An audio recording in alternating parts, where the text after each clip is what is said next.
doing? It's okay, get out of here.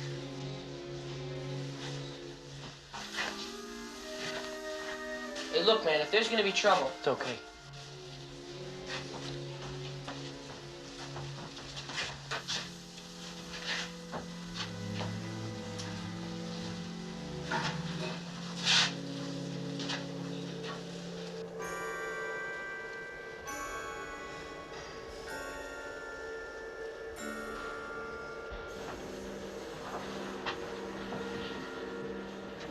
Hey, scumbag. Oh, shit!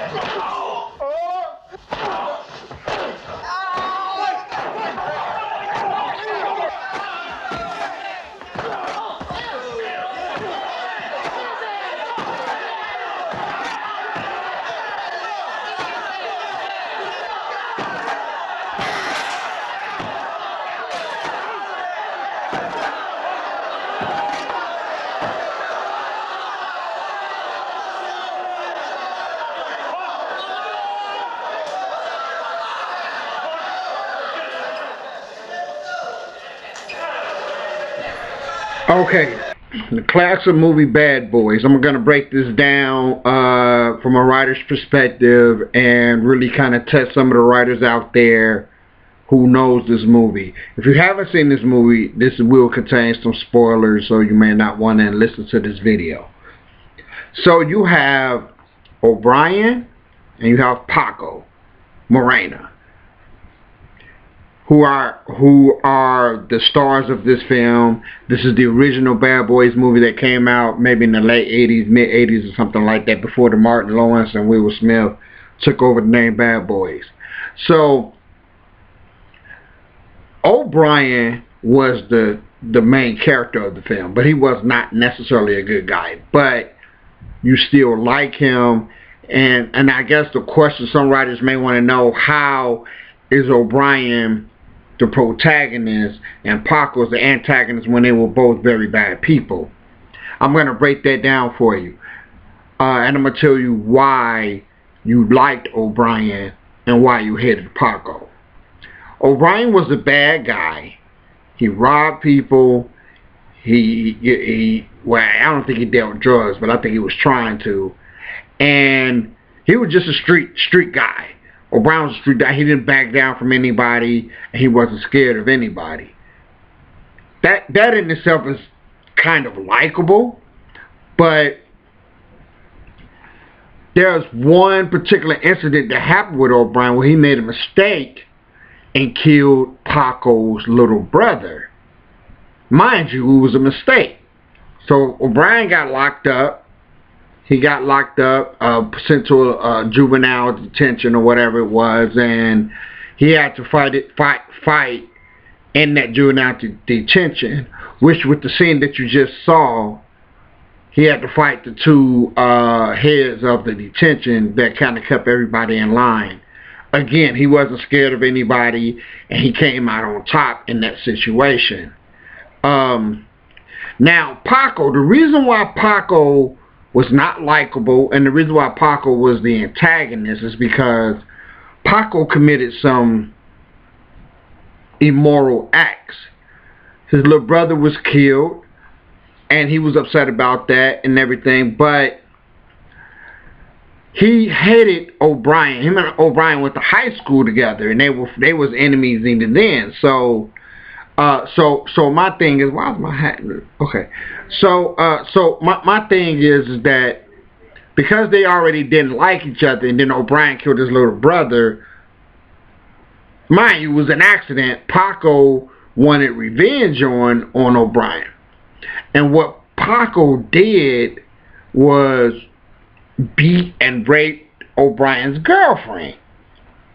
And he ended up in the same prison or the same detention center as O'Brien. And so that was a very immoral act, and it was intentional.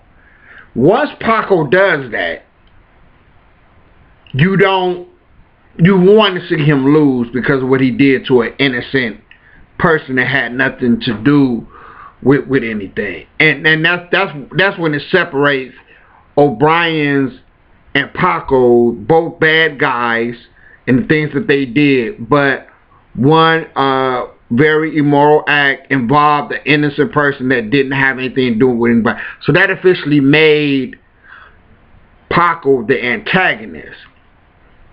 Now, when you're writing, there may be a situation where you are writing two characters with very similar personalities, and but you have to distinguish between the two, the one that you want the audience or the reader to like, and the one that that you don't like the reader or audience to like. So with Bad Boys, that's what they did with Paco. They separated as soon as Paco raped his girlfriend.